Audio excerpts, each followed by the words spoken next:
So I think it's high time the Whiskey Tribe puts together the essential whiskey guide for beginners. Now, we have narrowed it down to what we think are the 5 key areas to really start out on the right foot. We're going to dive into those right now. But we're also going to need your input in the comments, because it's not going to be possible for us to be comprehensive in a single episode. So you can consider this to be kind of like a jumping off point, a highlight reel, broad strokes of all the main things you want to be thinking about as you get into whiskey.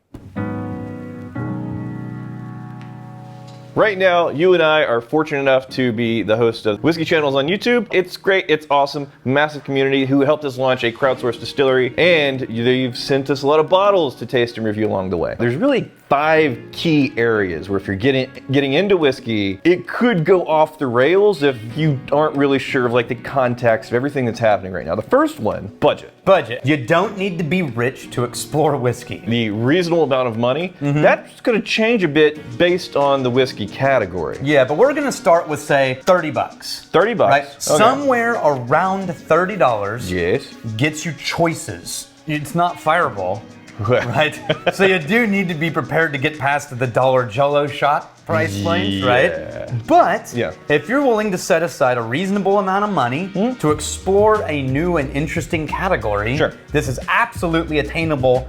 I think I would start with 3 things. Okay. So I'm gonna say 4 Roses small batch, around the $30 range. Yeah. And I'm mixing it up a bit because we normally would just say Wild Turkey 101. Well, our community would say Wild Turkey 101. Yeah, it's a great whiskey. and it's a great bourbon, Yeah. right? Sazerac Rye is a great rye, and we picked this one, and a true classic by even whiskey fanatics. Still go back and drink this and appreciate it, but still accessible, probably closer to the $40 range. So we're about 30 bucks. You can get your foot in the door with something that's really worth pouring and exploring a little bit. 30 bucks for the rye. Right. And then about 40-ish once you get into Scotch, because current. So we just established that for 100 bucks, you can have 3 whiskeys that you wouldn't be ashamed of, even in a whiskey crowd. They would be grateful to drink. Asterisks. But we won't get into the asterisks. Yeah. But there are people who consider themselves serious about whiskey, about dropping money on whiskey and money equaling value. Right? And so it's possible to stumble into someone going like, well, until you've tried a Port Ellen. Right. Which, this is a half bottle of Port Ellen. Yeah. This costs $2,000. Yeah. And this is what happens. Someone will say, oh, well, if you're just getting into it, you should try. And then you go look at what they suggested you try. Right. And you're like, I can't afford $500 on a bottle. I'm not even sure if I like whiskey. There is a point of diminishing returns. Absolutely. So don't feel like, man, I can't afford $250 per bottle. And they're talking about how amazing this is. Don't worry about it. It's not going to be a $250 difference between that and then something that's going to be, at a more entry-level price point. We've done a lot of episodes about every angle of whiskey. In the description, we're going to have these 5 key areas that we're going through. We're going to be listing our own videos that we think would be really helpful. In the comments, other episodes from even other channels that you think would be really good, free for all. Do it. Absolutely. Absolutely do it. Link to the episode and then why you think it's going to be a worthwhile episode. One more good tip. Thing to keep in mind in regards to your budget. Yes, the deeper you get into whiskey, the more expensive it's going to be, but that expensive rent, that mortgage you're paying, that could easily be used somewhere else, quite frankly, in your whiskey collection. And there's free shelters all over the place. It's safe, secure, surprising amount of privacy too. Oh yeah. Interesting nose.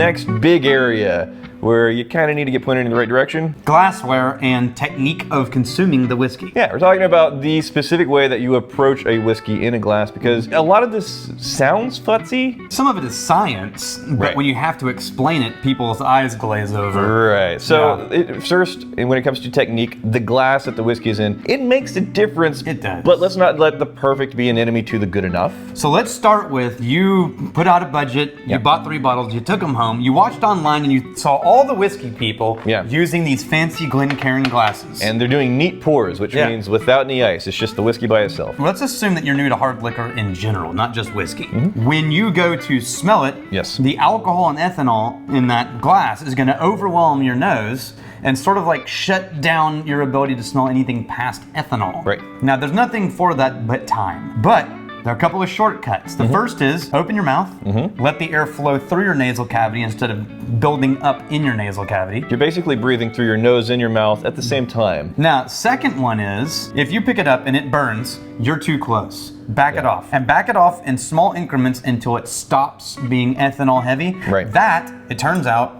is the right place for both your nose and this glass. Usually if somebody's coming from a background where they don't really have a lot of experience, it's like in college, you get a container with alcohol and you shoot it back.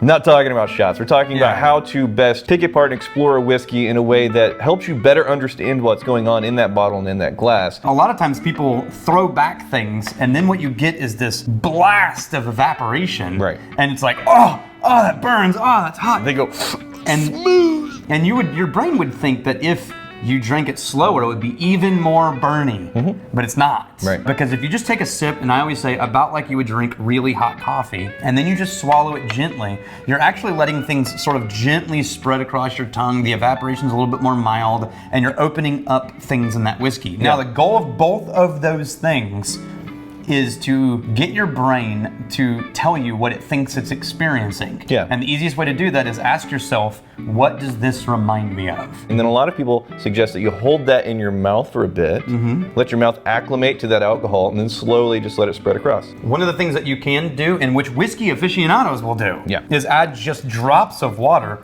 to that whiskey. Not a ton, actual drops. Now this is an area where people can get very, very opinionated very, very quickly. It's like, well, the type of water and the minerality content in the water and all this other stuff. Honestly, like if you could just get some bottled water, that's it.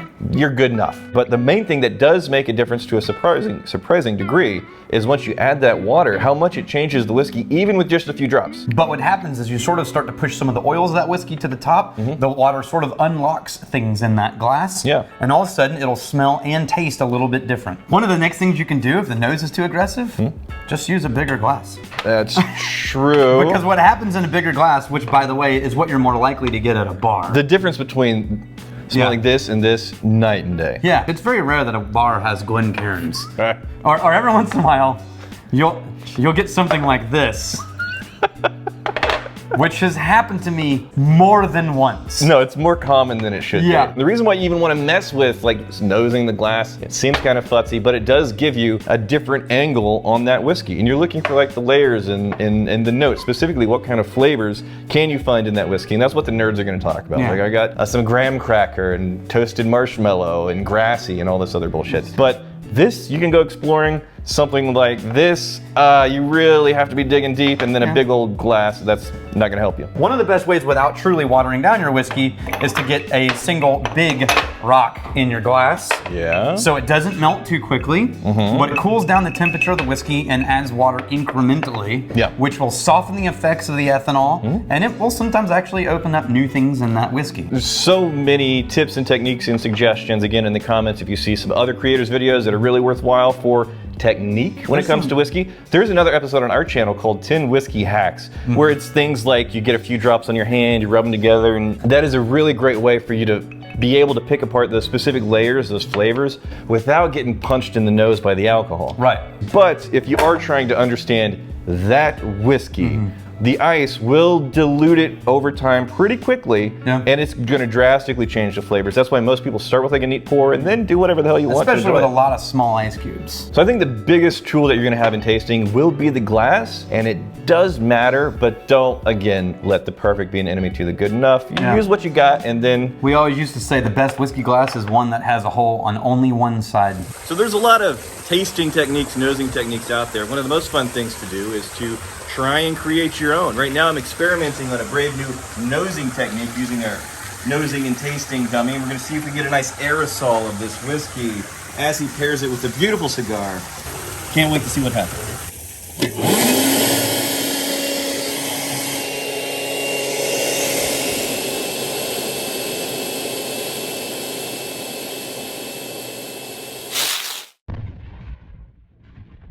We recently got a sponsorship offer from HelloFresh. That's America's #1 meal kit. Now, before we take on any new sponsor, per usual, we have to try it, experience it, and like it ourselves. I've actually had HelloFresh before. My brother made it, but I've never made HelloFresh myself. So I had Dan order me a few meal kits from the HelloFresh there. First of all, it's delicious. We've made 3 things so far. Every single one of them was great, and they offer a ton of recipes for you to choose from each week. It arrives at peak freshness and flavor. Also saves tons of time. My wife really like this. It cuts out all the stressful meal planning. Also, the pre-portioned ingredients mean there's less prep and less wasted food. So you can skip the grocery store and get chef-curated meals with pre-portioned ingredients delivered to your door, and it's flexible. You can add extra dinners or lunches to your weekly order and easily change your delivery days or food preferences or skip a week whenever you need to. But there is one fatal flaw. Anybody can get those meal kits. They're fresh, they're affordable, they're convenient, and as a big deal YouTuber, I should only be eating Michelin stars from secret menus. Dan, order me some ambrosia. Big deal. Pretty sure you're like a small to medium-sized deal. You've heard of ambrosia? I mean, the food of the gods, yeah. Yeah, tell HelloFresh I want the ambrosia meal kit. How exactly are you a big deal? Look at my hat! You drive a 2012 Ford Focus. I was recognized at Home Depot once. Ordering now. Oh, hey, look, it's already here. It must be that super fast YouTuber delivery. All right, read me the instructions. Step 1 is clearly a burnt offering. Is this right? Step 2, you gotta sacrifice a virgin. I'm not a virgin. Hush now, super virgin.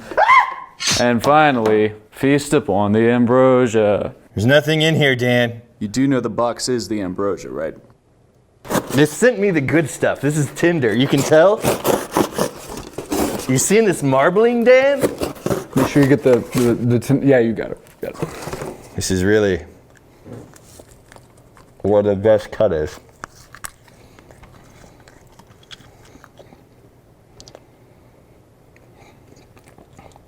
Yeah. Oh yeah, you're doing it.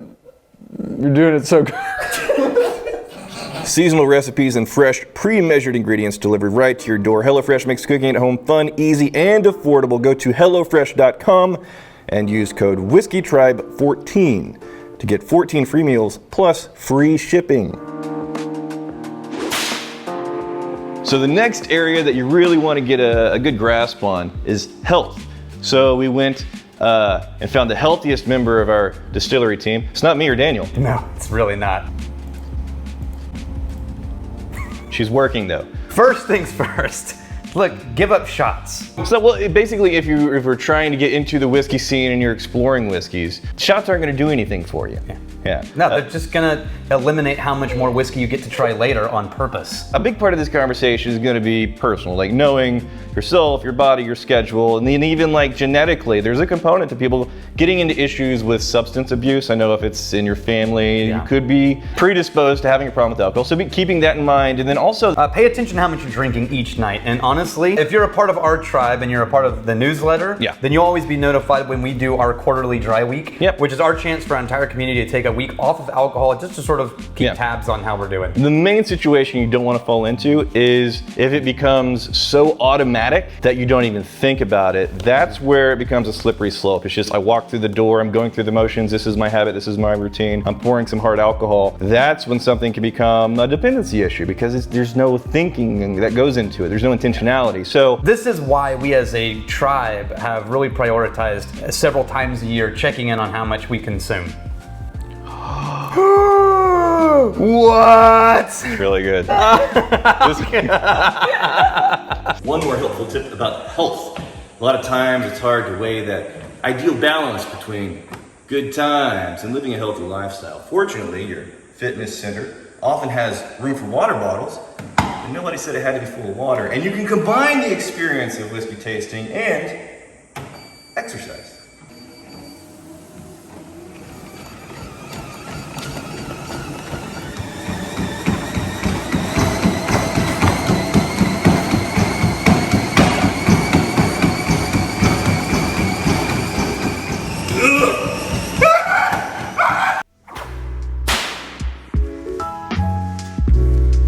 All right, Daniel, this next area is something that we're very big advocates of because it's so common for somebody to get into whiskey, find a brand that they really like, and then they just stop. And they become advocates for this brand is the best whiskey in the world, and there's like an entire ocean full of options. So this is almost, to me, the second phase of what we talked about earlier about finding your whiskey budget. Yeah. Because this is also a way to expand your whiskey budget without blowing your wallet. Yeah, right? so we're talking about exploring whiskeys. Yes. Don't just limit yourself to a single category. It's great to find favorites, but there's always a next great whiskey that you couldn't imagine what was in that bottle, in that glass. And there's a few different ways to go about doing this. Option one is, buy budget or affordable whiskeys so you can expand your whiskey selection without going broke. Yes. A really good thing that you can do is just Google people's bang for your buck whiskey lists. Whiskeys that are punching well above their weight, and there's a lot of them out there. You don't have to spend an arm and a leg to get something that's really nice in a glass, but beyond just kind of whatever your budget reality happens to be, there's other things you can do. Make some whiskey friends, and then you get access to their budget of whiskey. Now we're talking about mooching. Yeah, This is very much in my wheelhouse. It's real and it had to be mentioned. Going to bars with friends. Yeah, whiskey tastings, there's whiskey events. Whiskey events are becoming very, very popular these days. There's two things with whiskey events that are really amazing. One, you can go to a whiskey event at a liquor store and oftentimes they're free. Or you can go to specific whiskey events where they've curated hundreds of distilleries into one room. That's pretty amazing exploration. And speaking of exploration and retail stores, like the gold standard, the unfair standard by which all other liquor stores and retail stores can now be judged is the episode we did with Irene Tan. That is like the explorer's dream come true. I'll let you, it'll be linked in the description below, but it's the top 8 things people hate about liquor stores, and my God, is she doing some amazing things in her store because she's catering to the whiskey explorer. There's one final one, I think, which is whiskey trails. Oh yeah. This is growing. The Kentucky Bourbon Trail is famous, and their Kentucky Bourbon Trail experience is astounding.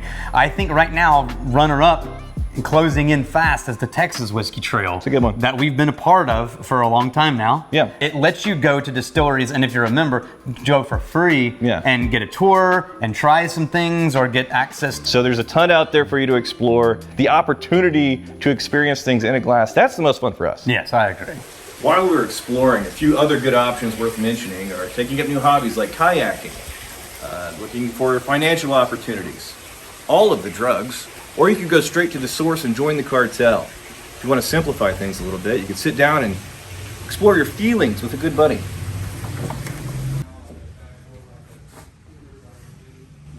Why are you smiling? Hey buddy. So, how are we feeling today?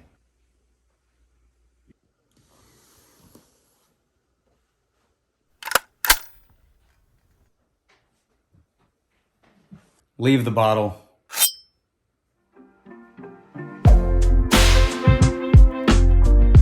So the fifth key area, you really want to be aimed in the right direction. This is navigating opinions because, my God. This is such a gate, like a stopper for people who are even thinking about getting interested in whiskey as they tiptoe into it.